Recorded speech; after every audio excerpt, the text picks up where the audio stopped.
నమస్తే అండి సార్. కాశ్మీర్లో ఉన్నటువంటి పహల్గామ్ ఆ ప్రాంతంలో అక్కడికి వచ్చి టూరిస్టుల పైన కొంతమంది టెర్రరిస్టులకి దాడి చేయడం జరిగింది. అది కూడా ఎలాగంటే వాళ్ళు హిందువులా కాదని చెక్ చేసి మరి వాళ్ళ బట్టలన్నీ ఊడదీసి చెక్ చేసి చంపేయడం జరిగింది. కేవలం పురుషులు మాత్రం చంపేయడం జరిగింది. దానిపై మీ అభిప్రాయం? కావండి, ఇది చేతకాని చర్య. చేతకాని చర్య ఏంటంటే వాళ్ళు నిజంగా ధైర్య సాహసాలు ఉండి వాళ్ళు కనుక మగవాళ్ళు అయితే ఒకళ్ళు కనుక నిజంగా ఇదైతే డైరెక్ట్గా సైన్యంతో రమ్మనాలి. ఒక ఆయుధం లేనటువంటి వాళ్ళని ఎటువంటి అమాయకులు టూరిస్టులు వాళ్ళు ఏదో సరదాగా పెళ్ళైన వాళ్ళు కొత్తగా జంటగా వచ్చిన వాళ్ళు కాస్త కాశ్మీర్ చల్లగా ఉంటుంది, కాస్త మంచి టూర్ డార్జిలింగ్ మనకి ఎలాగో అటువంటి ప్రదేశం అది హిల్ ప్రాంతం అనమాట. అక్కడ సరైనటువంటి ఇది కూడా లేదు, గుర్రాల మీద వెళ్ళాలి, సరైన ఫెసిలిటీ లేదు. అలాంటి వాళ్ళ మీద వీళ్ళు ఒక అమాయకులు అనమాట. అలాంటి అమాయకుల మీద వీళ్ళు దాడి చేయడం అన్నది చాలా నిర్మాషమైన చర్య అనమాట. నిజంగా దేశం అంతా ఖండిస్తోంది, అందరూ ఖండిస్తున్నారు. ఇది మంచి పద్ధతి కాదని చెప్పి చివరికి నక్సలైట్లు కూడా ఇలాంటి పని చేయరు. ఏది మామూలు ప్రజల జోలికి వెళ్ళరు, వాళ్ళ టార్గెట్ వేరేగా ఉంటుందన్నమాట. మామూలు సామాన్య ప్రజలను ఎవ్వరూ కూడా హింసించరు. ఈ ఉగ్రవాద చర్య ఏంటంటే వాళ్ళ ఉనికిని కాపాడుకోవడం కోసం, వాళ్ళు ఏంటంటే కేవలం హిందువుల్ని టార్గెట్గా చేసుకుని వాళ్ళ ఉనికిని కాపాడుకోవడం కోసం ఇలా చేస్తున్నారు తప్ప ఈ దొంగచాటు దెబ్బలు తీయడం, ఇలా వెనక నుంచి వచ్చి ఇలా చేయడం కాదు. వాళ్ళు నిజంగా ధైర్యంగా అయినటువంటి వాళ్ళు అయితే, వాళ్ళు మొగాళ్ళు అయితే, వాళ్ళు ఒక అబ్బాయి పుట్టిన వాళ్ళు అయితే డైరెక్ట్గా వచ్చి సైన్యంతో ఎదుర్కోమనేది అది నిజమైనటువంటి చర్య. అంతేకాని ఇది ఎవరి పని అంటే వెనకాల హ్యాంగ్ ఉందండి, లేకపోతే ఇలాంటి ఉగ్రవాద చర్యలు ఎందుకు చేస్తారు? ఇప్పుడు దీనికి ఒక హైదరాబాద్ కూడా ఒక అడ్డగా ఉంది. అప్పుడే పోలీసులు చాలా ఎలక్ట్ అయ్యి ఎక్కడ పడితే అక్కడ తనిఖీలు చేస్తున్నారు. ఇప్పుడు నేను వస్తుంటే పోలీసు వాళ్ళు ఆల్రెడీ ప్రతి సెంటర్లోనూ కూడా ఇక్కడ వాళ్ళు ఎక్కడ దాక్కుంటున్నారో ఏంటో అని చెప్పి ఇక్కడ కూడా ఇప్పుడు నేను వస్తుంటే ఇంకా చేస్తున్నారనమాట. అలాగా ఇది చేతకాని చర్య. ఇలాంటి చర్యను అందరూ ఖండించాలి. అందరూ కూడా దీనికి మనం వాళ్ళకి సింపతి ఇవ్వాలన్నమాట. అందుకనే నేనేం చేశానంటే నేను నా తరఫున బంధువులు మా చుట్టాలు అందరం కూడా వాళ్ళకి మేము సింపతి తెలుపుతున్నాము. నేను నల్లబట్టలు వేసుకున్నాను. 3 రోజుల వరకు ఆహారం తీసుకోదలుచుకోలేదు. షుగరు బీపీ ఉన్నా సరే ఒక పూట కూడా భోజనం చేయకుండా ఒక టిఫిన్ తిని ఉంటున్నాను, కాఫీ తాగి. కారణం ఏంటంటే ప్రతి ఒక్కళ్ళు కూడా ఈ విధమైనటువంటి చేస్తే వాడికి ఉడతాభక్తి అంటారు చూసారా, ఆ ఉడతాభక్తి సానుభూతి మనం కలిగించాలి. ఇలాంటి చర్యలు చేయకూడదండి, ఇది చాలా దుర్మార్గమైన చర్య. బ్రహ్మాండంగా ఉంటుంది. ఇప్పుడు మన సైన్యం ఊరుకుంటారా? ఇండియన్ ఆర్మీ పవర్ ఏమిటో చూపెడతారు. మొత్తం ఉగ్రవాద సంస్థలందరినీ లేపేస్తారు బాంబులు వేసేసి. ఇదిగాను ఇప్పుడు ప్రతి చర్య ఎలా ఉంటుందంటే, ఎందుకంటే ఎంత బాధేస్తోందంటే నాకు నిన్న రాత్రి అంతా నిద్ర పట్టలేదు. దానికి కారణం ఏంటంటే పాపం కొత్తగా పెళ్ళైనటువంటి జంటలు సరదాగా ఏదో విహారయాత్ర కింద వెళ్తూ ఉంటారు. కొంతమంది ఏదో పాపం సరదాగా భార్యాభర్తలు ఏమిటి ఇంకోళ్ళు ఏంటి వాళ్ళ జీవితాలు ఏమైపోతాయండి మగాళ్ళని చంపేస్తే. అంటే ఏంటి వీళ్ళ ఉద్దేశం? భర్తను చెప్తే భార్య యొక్క ఇది పోయినట్టే కదా, వాళ్ళని ఎవరు చూస్తారనమాట. ఇప్పుడు భర్త చనిపోయాడు, ఆమె సౌభాగ్యం పోతుంది, పిల్లల యొక్క భవిష్యత్తు ఏమిటి, ఆ అమ్మాయి భవిష్యత్తు ఏమిటి, సంపాదించేటటువంటి తన భర్త పోయిన తర్వాత ఇంక ఇవన్నీ ఎందుకనమాట. నేను అన్నది ఒకటే మాట చెప్తున్నానండి, సింపతీలు చెప్పడం కాదు. వాళ్ళు ఏం చెప్పారు, ఓ 10 లక్షల రూపాయలు చనిపోయిన వాళ్ళకి 28 మంది చనిపోయారు, ఒక 40 మంది వరకు గాయపడ్డారు. వాళ్ళకి 1 లక్ష రూపాయలు 2 లక్షలు ప్రకటించారు. వీళ్ళకేమో 10 lakhs ప్రకటించారు. వీళ్ళకి ఈ 10 లక్షల రూపాయలు దేనికి రావు. కారణం ఏంటంటే ఇంట్రెస్ట్ మహా అయితే 6,000 వస్తుంది. ఈ 6,000 బ్యాంకులో వేసుకుంటే వాళ్ళ జీవితాలు ఎవరైనా గడిచిపోతాయా?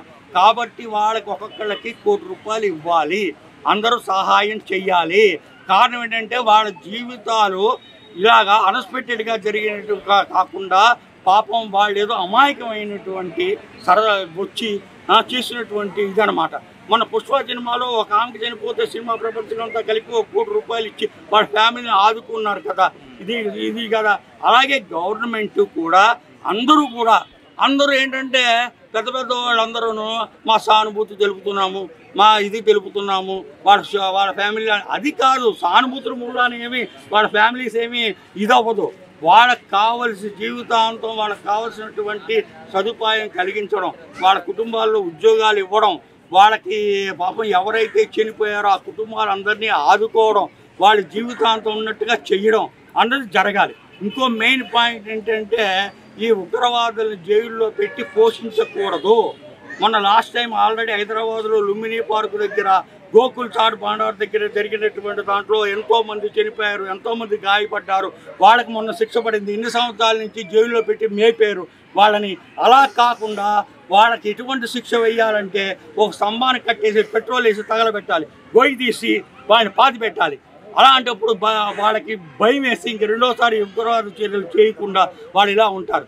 లేకపోతే ఈ సమాజానికి ఇలాంటి చీడపురుగులు అందరినీ కూడా నాశనం చేసేసి ఎందుకంటే వీళ్ళందరూ అమాయకులు, టూరిస్టులు, వీళ్ళని చంపడం ఏంటండి?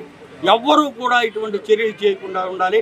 వాళ్ళందరికీ కూడా ఆ చనిపోయినటువంటి కుటుంబ సభ్యులందరికీ కూడా నా సానుభూతి, నా తరఫున, నా బంధువుల తరఫున, నా స్నేహితుల తరఫున సానుభూతి తెలియపరచుకుంటున్నాను. Hi bro. జమ్మూ కాశ్మీర్ దగ్గరలో పహల్గామ్ అనే ఒక ప్రాంతంలో ఉన్న టూరిస్టుల పైన కొంతమంది టెర్రరిస్టులు అయితే సో మగవాళ్ళ పైన వాళ్ళు హిందువులకు కాదని బట్టలు విప్పి మరి చెక్ చేసి చంపేశారు. దాదాపు 28 మందిని చంపేశారు. సో దీనిపై మీ స్పందన ఏంటంటే? స్పందన కన్నా ముఖ్యంగా మనం మాట్లాడుకోవాల్సింది నిన్న 22 కదా, నిన్న 22 తారీఖు. ఇది మనకు ఒక రెడ్ డే లేదా బ్లాక్ డే కింద దీనైతే ప్రకటించాలి. మరో బ్లాక్ డే. బ్లాక్ డే వద్దు, కానీ రెడ్ డే అయితే చెప్పుకోవచ్చు. ఎందుకంటే బ్లాక్ డే అన్నది వాళ్ళు చంపడం వేరు, అది వేరు. ఆర్మీ చనిపోవడం అన్నది మనకి ఇంకా తెలియదేమో, కానీ బయట ప్రజలకి రోజుకి దగ్గరలో 10 నుంచి 15 మంది ఆర్మీ పర్సన్ చనిపోతారు. అది షూట్స్లో వచ్చి చాలామంది వెళ్ళిపోతారు. అది వేరు, ఇది వేరు. అదేంటంటే యుద్ధం చేస్తూ చనిపోతుంటే వాళ్ళకంటూ కొన్ని జరుగుతుంటాయి, కానీ వీళ్ళు జస్ట్ చూడడం కోసం వెళ్ళి చంపేస్తున్నారంటే ఇది చాలా తప్పు. ముఖ్యంగా మీరు ఏదైతే అన్నారో మెయిన్గా హిందూస్ని టార్గెట్ చేశారంటే మనం చూసుకుంటే ఓన్లీ పాకిస్తాన్ అంటున్నారు. పాకిస్తాన్ ఒకటి చేయొచ్చంటే పాకిస్తాన్ జనాభా వచ్చేటప్పుడు సుమారుగా ఎంత 25 లక్షల కోట్లు. వాళ్ళకంత శక్తి లేదు ఇండియా మీదకి రావడానికి. దానికంటూ ఎవరొకరైతే ఉండాలి, సపోర్ట్గా ఉండాలి. మరొకటి దీని మీద నరేంద్ర మోడీ గారు మాత్రం చాలా సీరియస్ యాక్షన్ అయితే తీసుకుంటున్నారు. ఇప్పటికి నాకు తెలిసి ఇంకా పెద్దగా చూసి వాళ్ళు ఎవరైతే ఉన్నారో బయటికి మధ్యన మన ఇండియాలో ఏమైపోయిందంటే ఎవరు తప్పు చేసినా సరే తీసుకెళ్ళి జైల్లో తీసుకెళ్ళి కూర్చోబెట్టి వాడికి ఫుడ్ పెట్టి ఎప్పుడుకో రిలీజ్ చేస్తారు. కానీ అలా కాకుండా వీళ్ళని ఎన్కౌంటర్ చేసి అది కూడా మొత్తం మనకి ఆల్ రికార్డ్స్ అదే వీడియోస్ రూపంలో కూడా మనకు చూపించి, అంటే మరొకసారి ఇండియా మీద కాకుండా అది హిందూస్ మీద లేకపోతే ఇండియన్ పీపుల్స్ మీద ఎవరైనా సరే చెయ్యొచ్చు అంటే మళ్ళీ ఈ డే అయితే గుర్తుకురా వచ్చేలా చేస్తారనేది నేనైతే నమ్ముతున్నాను. ఇది చాలా తప్పు. ముఖ్యంగా ఎందుకంటే అక్కడ మనం అయితే చూసుకుంటే 6 రోజులు అవుతుందండి పాపం పెళ్ళి అయ్యి వాళ్ళ కపుల్స్. వాళ్ళు ఏదో జమ్మూ కాశ్మీర్, ఆయన ఏమో ఆర్మీ పీపుల్, ఆయన్ని కూడా ప్యాంట్కి చంపేయడం అన్నది అయితే చాలా తప్పు. ఎందుకంటే దీన్ని చూసుకుంటే మత కల్లోలం మళ్ళీ రేపుతున్నారు ఇండియాలో. ముఖ్యంగా మనం చూసుకుంటే అది కూడా మళ్ళీ బయట ఇలా ఉండదు. మన ఇండియాలో అంటే ప్రతి ఆలు అంటే ముస్లిమ్స్, క్రైస్తవులు, అలాగే హిందూస్ మొత్తం అందరూ కూడా కలిపైతే ఉంటారు ఇంకా సో ఏదైతే ఉన్నారో వాళ్ళు. కానీ బయట దేశాల్లో అలా లేరు. ఎక్కడికైనా సరే కట్ చేశారు. ముఖ్యంగా మన దీని మీద అయితే మోడీ గారు అయితే తీవ్రంగా అయితే ఖండిస్తారు. దీనైతే అసలు వదిలిపోయే ప్రసక్తి కాదు. ఎందుకంటే ఇది ఇక్కడ లైట్ తీసుకున్నారంటే రేపొద్దున మన మొత్తం ఉన్న ప్రజలందరూ కూడా చాలా తప్పు జరుగుతుంది, చాలా అన్యాయం జరుగుతాయి. నేను ఇప్పుడు జమ్మూ కాశ్మీర్ అయింది, రేపొద్దున ఇక్కడ అవుతుంది, రేపొద్దున మరో దిక్కునైతే అవుతుంది. ఇది మాత్రం ఇట్టి పరిస్థితుల్లో అయితే జరగకూడదు అన్నది నా ఒపీనియన్ అన్న. సో ఓవరాల్గా మరి అక్కడ చనిపోయిన వారికి నష్టపరిహారం ఎంత ఇవ్వాలనుకుంటున్నారు? ఇప్పుడైతే అక్కడ ఉన్న ఎవరైతే సీఎం ఉన్నారో ఆయన పేరు జమ్మూ కాశ్మీర్ సీఎం ఎవరైతే ఉన్నారో ఆయన 10 లక్షలేమో చనిపోయిన వాళ్ళకి ఇచ్చారు. మరొకటేమో ఎవరైతే తీవ్రంగా దెబ్బలు తిని ఉన్నారో వాళ్ళకైతే 2 లక్షలు అయితే ఇచ్చారు. ఎంత డబ్బు ఇచ్చినా సరే, ముఖ్యంగా మీరు ఏదైతే మాట్లాడినారో ఎంత డబ్బు ఇచ్చినా సరే మనం అనుకున్న మనిషి అయితే మళ్ళీ రాడు కదా. మనిషి బ్రతుకుంటే ఎన్ని కోట్లైనా సరే సంపాదించవచ్చు. మనిషి బ్రతుకున్నంత వరకు మనిషి చనిపోయిన తర్వాత దీన్ని డబ్బుతో అయితే వెలకట్టలేము. కానీ తోడు ఉంటుంది అన్న మాట అయితే మంచిది, అంతేగాని ఇలాగ కట్టడం అనేది కరెక్ట్ కాదు. సో మరి వాళ్ళు ఒకవేళ నిజంగానే దొరికినట్లయితే కనుక ఎవరైతే టెర్రరిస్టులు వాళ్ళకి ఎటువంటి శిక్ష చేయాలంటారు? అంటే జైలు పెట్టి మేపాలంటారా, లేదంటే ఉరి శిక్ష చేయాలంటారా? మీకు ఇందాక చెప్పా కదా, ఉరి శిక్ష కూడా వేయకూడదు, తప్పది. ఉరి శిక్ష అస్సలు వేయకూడదు, అలా జైల్లో పెట్టి మేపకూడదు. ఆడికి టార్చర్ ఎలా ఉంటుంది అంటే 3rd డిగ్రీ అంటారు కదా, థర్డ్ డిగ్రీ దాని అమ్మ చూపించాలన్నమాట. అంటే ఎట్లా అంటే ఒక 3 days పెట్టాలి. 3 days కూడా ఒక రాయి మీద ఒక్కసారి వాటర్ వేసేస్తే రాయికి దెబ్బేం తగలదు. అది ఒక్కొక్క డ్రాప్ పడ్డది అనుకో ఆ రాయికి బొక్క పడుతుంది అనమాట. చిన్న చిన్న వాటర్ డ్రాప్స్ అయినా సరే అటువంటి టార్చర్ వాళ్ళకైతే చూపించాలి. మరో విషయం, ఎవరైతే పాకిస్తాన్ ఒకటి అంటున్నారు, పాకిస్తాన్ అయితే కాదు. పాకిస్తాన్కి మించిపోయి మెయిన్గా మన ఇండియాలోనే కూడా సపోర్ట్ చేసిన వాళ్ళు ఉన్నారన్న పేర్లు కూడా వస్తున్నాయి. మరి ఈ పేర్లకు సంబంధించి అంటే అక్కడ ఎంపీ ఒక ఆయన అయితే ఉన్నారు, కాశ్మీర్ ఎంపీ. ఆయన రీసెంట్గా ఒక ఇంటర్వ్యూలో కూడా చెప్పారు, హిందూస్ అందరూ కూడా మనకు చూసుకుంటే ఇక్కడికి వస్తున్నారు, ఎక్కువ జమ్మూ కాశ్మీర్కి వస్తున్నారు, వీళ్ళని ఎలాగైనా స్టాప్ చేయొచ్చు అని వాళ్ళ మీద కూడా చర్యలు అయితే తీసుకునే అవకాశం అనేది ఉంది. ఎలాగైతేనో మన మోడీ గారు అయితే దీని మీద అయితే గట్టిగానైతే తీసుకున్నారు. ఆయన అలా జమ్మూ కాశ్మీర్లోని పహల్గామ్ అనే ఒక ప్రాంతంలో అక్కడ ఉన్న టూరిస్టుల పైన కొంతమంది టెర్రరిస్టులు అయితే సో అక్కడ ఉన్న మగాళ్ళని బట్టలు ఇప్పి మరి వాళ్ళ హిందువులు కాదు చెక్ చేసి చంపేశారు. దాదాపుగా 28 మందిని అయితే చంపేశారు. ఆ న్యూస్ చూసిన కాడి నుంచి నాకైతే రక్తం మరిగిపోతుందండి. అలాంటి ఉగ్రవాదుల్ని రోడ్డు మీద నిలబెట్టి షూట్ చేయాలా? ఈ రకంగా హిందువులను టార్గెట్ చేసి అది ఒక ప్రశాంతమైన వాతావరణం, అది టూరిస్ట్ ప్లేస్. అది అలాంటి టూరిస్ట్ ప్లేస్లో ఆర్మీ డ్రెస్ వేసుకొని మరి వెళ్ళి, ఇండియన్ ఆర్మీ డ్రెస్ వేసుకొని వెళ్ళి మరి ఆ రకంగా వాళ్ళని ఫ్యాన్ తిప్పి మరి హిందువా కాదా అని ఐడి కార్డు చెక్ చేసి ఇతను హిందువా కాదా అని కేవలం హిందువులు టార్గెట్ చేసి ఆ రకంగా చంపారంటే దాదాపు 28 మంది 29 మంది చంపారు. అలాగే 30 మంది దాకా తీవ్ర గాయాలయ్యాయని నేను విన్నాను. ఇది మరి చాలా దేశంలో ఇది చాలా ఘోరమైన సంఘటన. దీని మీద ఇప్పటికే నరేంద్ర మోడీ గారు అలాగే అమిత్ షా గారు తీవ్ర యాక్షన్ తీసుకుంటున్నారు. అలాగే ఒక ఇద్దరిని ఎన్కౌంటర్ చేశారని విన్నాను. అలాగే దీనికి వెనక ఎవరున్నా కానీ, ఏ దేశం వాళ్ళు ఉన్నా కానీ ఈ ఉగ్రవాదుల్ని మాత్రం దీనికి సంబంధించిన వాళ్ళని నడి రోడ్డు మీద షూట్ చేయాలి. దీనికి వెనక ఏ దేశం వాళ్ళు ఉన్నా వాళ్ళు వదిలిపెట్టకూడదు. అలాగే ప్రపంచ దేశాలు కూడా ఈ ఉగ్రవాదాన్ని అణచివేయాలని ఈ రోజు నరేంద్ర మోడీ గారి నాయకత్వంలో దేశం బ్రహ్మాండంగా ప్రశాంతంగా ఉంది. ఇలాంటి ఉగ్రవాదుల వల్ల దేశానికి చెడ్డ పేరు.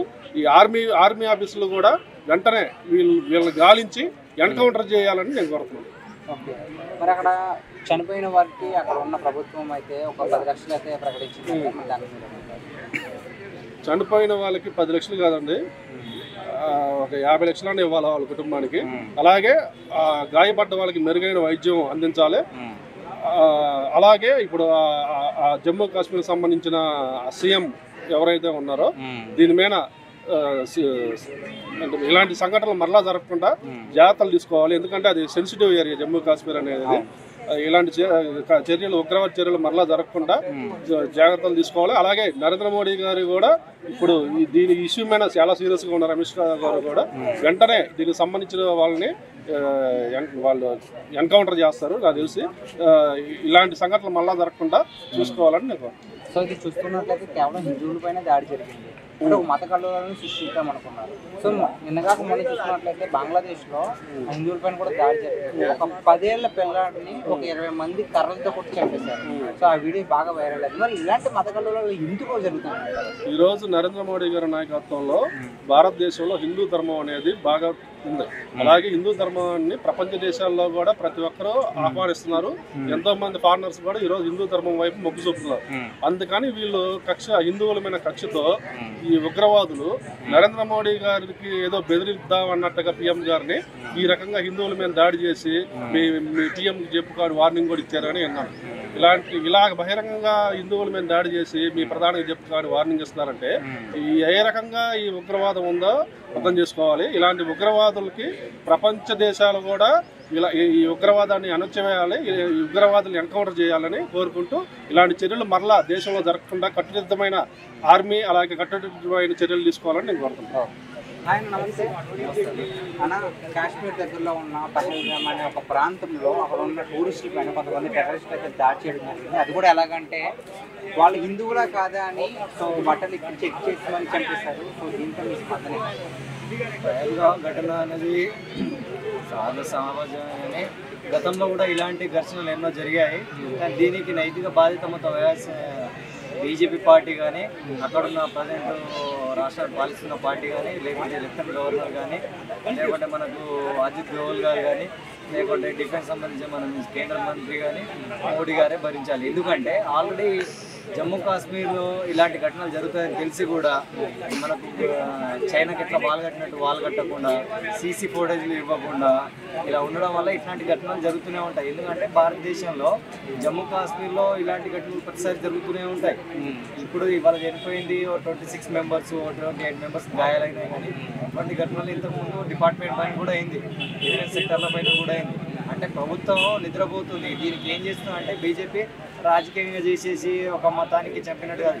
అక్కడ ఏ మతానికి ఉగ్రవాదులకు హిందువులు ముస్లిం అనే సంబంధం ఉండదు. సంబంధం లేకుండా ఓన్లీ హిందువుల మగాళ్ళని చంపారు. అక్కడ హిందువుల మొగాళ్ళనే కాదు, అక్కడ ఉన్న అన్ని మతాల మొగాళ్ళు మాత్రమే చంపారు. అక్కడ మొగాళ్ళు మాత్రమే చంపారు. నాకున్న ఇన్ఫర్మేషన్ ప్రకారం అక్కడ బీజేపీలు ఇలా ఓటు రాజకీయాల కోసం మాత్రం చేస్తుంది. కానీ ఇప్పుడు అక్కడ బీజేపీ గెలవలేదు కాబట్టి గెలిచేదానికి నెక్స్ట్ ఇటువంటి వేరే పార్టీల పైన అబద్ధాలు పెట్టడానికి మాత్రం చేస్తుంది. కానీ అక్కడ బీజేపీ ఉన్న వేరే పార్టీ ఉన్న ఇటువంటి జరుగుతుంటే ఇటువంటి పునరావృతం కావద్దంటే సీసీ ఫోటేజెస్ పెట్టేయాలి. Jammu Kashmir Ladakh మొత్తాల్లో CC footages పెట్టేయాలా. మనం పిఓకే అని తెలుసుగా, పాక్ కాశ్మీర్ కానీ ఇండియా బార్డర్స్ కానీ చైనా బార్డర్స్ కూడా వీటినేమో మొత్తాన్ని తొలగించాలా. ఇలాంటి సంఘటనలు జరగడానికి ముఖ్య కారణం ఏంటంటే 370 ఆర్టికల్ రద్దు చేయడం ఒకటైతే 35A అనే ఆర్టికల్ రద్దు చేయడం కానీ ఇటువంటి సంఘటనల వల్ల ఇది అసలు యాక్చువల్లీ మనకు భారతదేశంలో జమ్మూ కాశ్మీర్ కలిసినప్పుడే భారతదేశంలో ఒక భాగంగానే తీసుకునే ఉండే. దీనికేమో పర్సనల్గా తీసుకొని 370 ఆర్టికల్ ఇచ్చేసి దాని తర్వాత 35A ఆర్టికల్ ఇచ్చేసి దాన్ని మనం రీసెంట్గా మనం తొలగించడం వల్ల ఇటువంటి ఘటనలు జరుగుతున్నాయి. దానికేమో బీజేపీ తన మద్దతుగా తను చెప్పుకుంటుంది. కాంగ్రెస్ ఏమనుకుంటుంది అంటే నువ్వు ఇలాంటి తీయడం వల్లనే ఈ సంఘటన జరుగుతుంది అంటుంది. కానీ ఈ సంఘటనకు గల కారణాలు ఏంటంటే మనం సపరేట్గా మన బార్డర్ను మనము గేట్ వాల్ లాగా పెట్టుకోవాలా.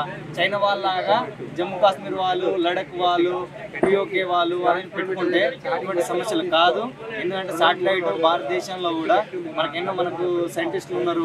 మన శాటిలైట్ మనం పెట్టుకొని ఎక్కడెక్కడ ఏమవుతుందో అన్నది ఇప్పుడు మన హైదరాబాద్లో ఉంది, బెంగళూరులో ఉంది. ఏ గల్లీలో చిన్న ప్రాబ్లం అయినా కానీ సీసీ ఫోటోలో పట్టేస్తాం. ఇప్పుడేమో వెతుకుతున్నాం అంటే ఇప్పుడు వెతుకుతారు అనమాట. డిఫెన్స్ సెక్టార్కి ఇంత బడ్జెట్ పెట్టేసి ఇప్పుడు దొంగలు పట్టుకుని అవుతారు. స్పెషల్ ఏంటంటే మన యూనిటీ కానీ మన డ్రెస్ కోడ్ ఉందా, ఆర్మీ డ్రెస్ కోడ్ బయట అమ్మనివ్వద్దు. ఆర్మీ డ్రెస్ కోడ్ వచ్చేసి ఆయన గడ్డం ఉండి ఆర్మీ డ్రెస్ కోడ్ వచ్చి పేరు అడిగి మరి చంపేంతా కానీ లోపల ఉందంటే భారతదేశంలో భద్రత లేదని అర్థం. భద్రత లేదంటే బీజేపీ లోపం ఉందనే అర్థం కాదానికి. ఇప్పుడు ఇంత ఉగ్రవాదులు లోపల వచ్చి చూడబడి మరి చంపుతున్నారంటే దానికి కారణం ఏంది? బీజేపీ రక్షణ రంగంలో కానీ డిఫెన్స్ సెక్టార్లో కానీ స్ట్రాంగ్ లేదని అర్థం. టెర్రరిస్టులు తప్పులేదంటారా, మంది తప్పు అంటారా? టెర్రరిస్టులు 100% తప్పు ఉంది. కానీ దాంట్లో మన తప్పు కూడా. ఇప్పుడు టెర్రరిస్ట్ లోపల వచ్చినంటే మనం పడుకొని ఉన్నామని అర్థంగా. మన డిఫెన్స్ వాళ్ళు చక్కగా లేకనే వాళ్ళు వస్తున్నారు. డిఫెన్స్కి మనకి ఇంత బడ్జెట్ ఇచ్చిన తర్వాత కూడా డిఫెన్స్ వాళ్ళు తిని తాగి పడుకుంటున్నారని అర్థంగా. డిఫెన్స్ వాళ్ళు ఎవరు వస్తున్నారు ఎవరు రావట్లేదని గస్తీలో కావాలిగా. అలా జమ్మూ కాశ్మీర్ అలా అవుతుందని తెలిసిన తర్వాత మనకి ఇక్కడ నేను హెల్మెట్ వేసుకోకపోతే నీకు ట్యాక్స్ వేస్తారు. ఇక్కడ నువ్వు కొంచెం రాంగ్ రూట్ పోతే ట్యాక్స్ వేస్తారు. అట్లాంటిది రాంగ్ మనుషులు భారతదేశంలో వచ్చినప్పుడు జమ్మూ కాశ్మీర్లో వచ్చినప్పుడు ట్యాక్స్ అనే పేలాగా వాళ్ళకి డ్రెస్ కోడ్ లేనప్పుడు వాళ్ళు మన దేశం కూడా కానప్పుడు ఇంత టెక్నాలజీ నీ ఇంట్లోనే ఒక మనిషి గేట్ కొత్త టెక్నాలజీ గేట్ వచ్చిన ఇంట్లో నీ మనిషి కానప్పుడు సౌండ్ వస్తుంది. అలాంటి భారతదేశంలో మనిషి కానప్పుడు మన ఇండియా బార్డర్లో వస్తున్నప్పుడు అలాంటి సిగ్నల్స్ రావాలిగా. సిసి ఫోటేజ్ ఉంటే ఇటువంటివి జరగవు.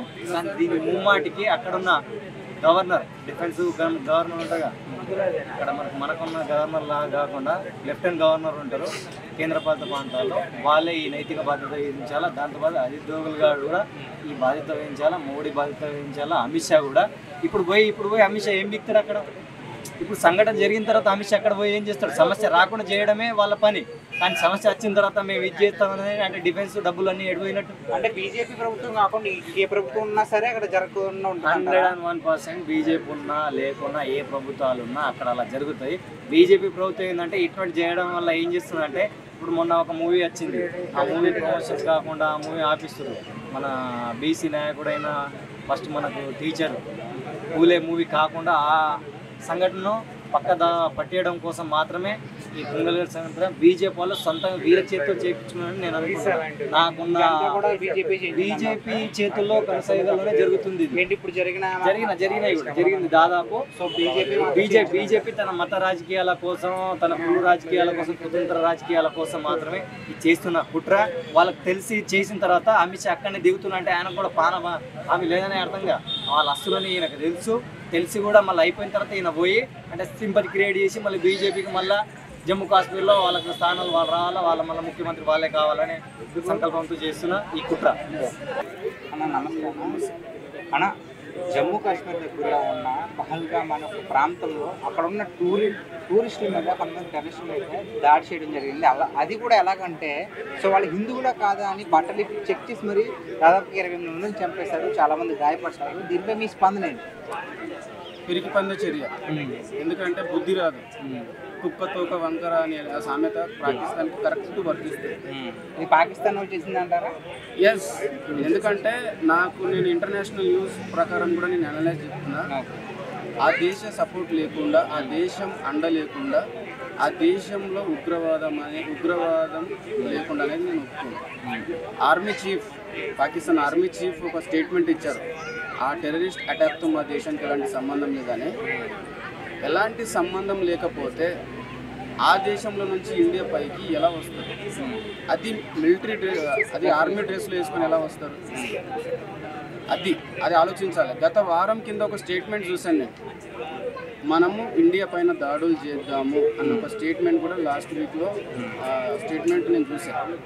అందుగురించే మీ దేశం ఫస్ట్ డెవలప్ చేసుకోవడానికి చూడండి. చాలామంది అక్కడ తినడానికి తిండి లేదు,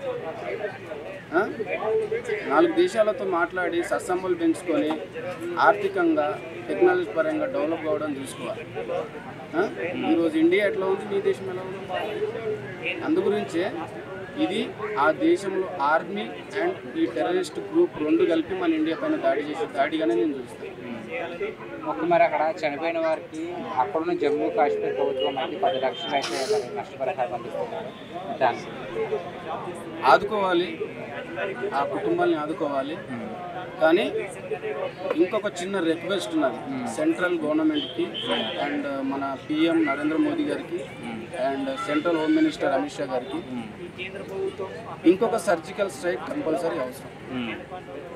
అది లాస్ట్ టైం ఇచ్చిన సర్జికల్ స్ట్రైక్ అంటే ఇది పెద్దగా ఉండదు.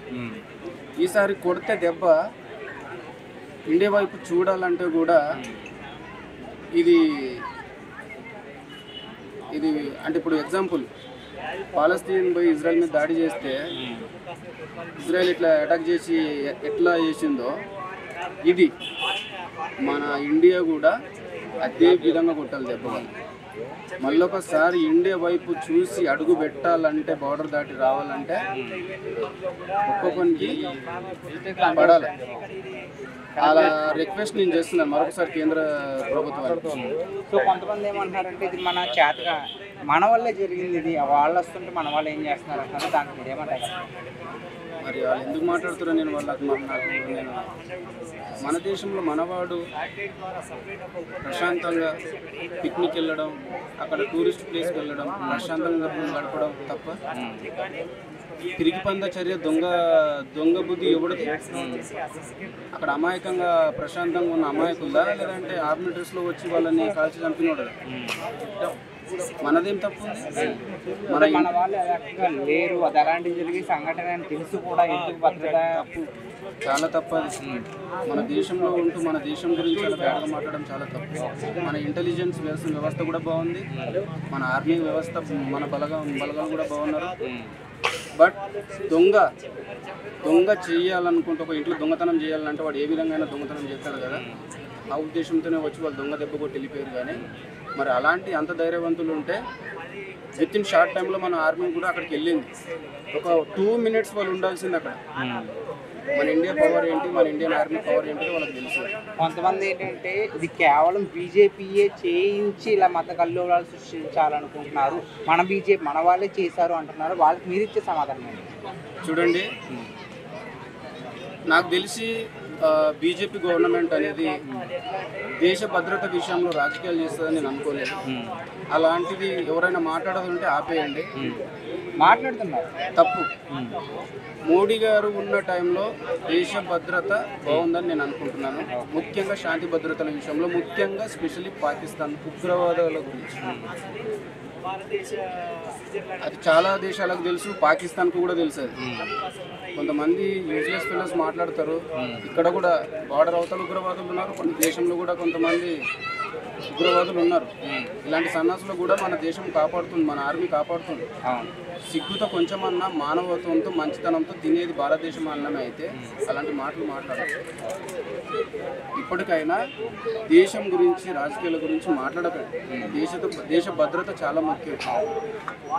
ఈరోజు మోడీ గారికి నేను ఒకటే రిక్వెస్ట్, ఇంకొకసారి సర్జికల్ స్ట్రైక్ అవసరం. లాస్ట్ సర్జికల్ స్ట్రైక్ అంటే పెద్దగా ఉండాలి. ఇంకొకసారి ఇండియా వైపు చూడాలన్నా, అడుగు పెట్టాలి, బార్డర్ దాటి అడుగు పెట్టాలన్నా వణుకు రావాలి వాళ్ళకి. అదే చూపు లాస్ట్, అదే అడుగు లాస్ట్ అన్నట్టు రావాలి. అలా చేయాలని కేంద్ర ప్రభుత్వం నేను కోరుకుంటున్నాను. అన్న, జమ్మూ కాశ్మీర్ దగ్గరలో ఉన్న పహల్గామ్ అనే ఒక ప్రాంతంలో అక్కడికి వచ్చిన టూరిస్టుల పైన కొంతమంది టెర్రరిస్ట్ అయితే దాడి చేయడం జరిగింది. అది కూడా ఎలాగంటే వాళ్ళు హిందువులా కాదా అని సో ప్రతి ఒక్క పురుషుని చెక్ చేసి మరి దాదాపు 28 మందిని చంపేశారు. దీనిపై మీకు స్పందన ఏంటి? సో ఇది కావాలని చేస్తున్నది. అక్కడ హిందువులని కాదు, ఐడి కార్డు చెక్ చేసిన తర్వాత వీడు గవర్నమెంట్ కి సపోర్ట్ చేస్తున్నాడు ఈ టైప్ లో ఈ కోణం కూడా ఉంది అంటున్నారు.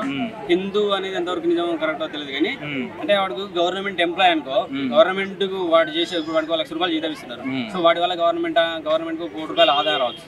సో ఆర్థికంగా మన గవర్నమెంట్ ఎదుగుతుంది కదా. సో మన ఆర్థిక మూలాలని అనగదొక్కడానికి చేసే ప్రయత్నం అని అంటున్నారు. ఎందుకంటే కొంతమంది అధికారుల మాటలు విని వచ్చాను అనమాట నేను. సో తద్వారా ఏమైందంటే ఆర్థికంగా ఎదగలేకపోయింది అనుకో, మనం ఇతర దేశాల మీద అటాక్ చేయాలంటే మనకు అక్కడ ఆయుధాలు ఉండవు కదా, డబ్బు దొరకదు కదా. సో ఆర్థికంగా ఎదగకుండా చేయాలంటే కారణాలు ఏంటి?